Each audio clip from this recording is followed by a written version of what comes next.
મહારાષ્ટ્રમાં વિધાનસભા ચૂંટણી માટે 20 નવેમ્બરે મતદાન થશે અને મતગણતરી 23 નવેમ્બરે થશે.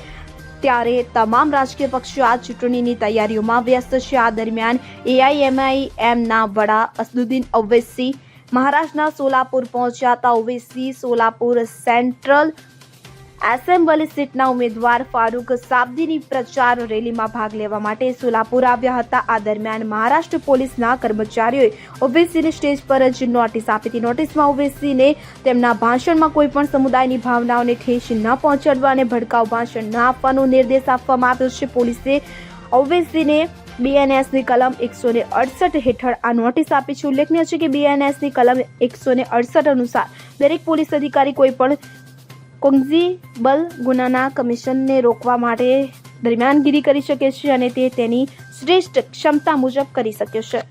Bureau report CN24 news. હવે જુઓ દેશ દુનિયાની તમામ ખબરો તમારી આંગળીના ટેરવે. ઉઠાવો મોબાઈલ અને Google Play Store પરથી ડાઉનલોડ કરો અમારી CN24 ન્યૂઝ મોબાઈલ એપ.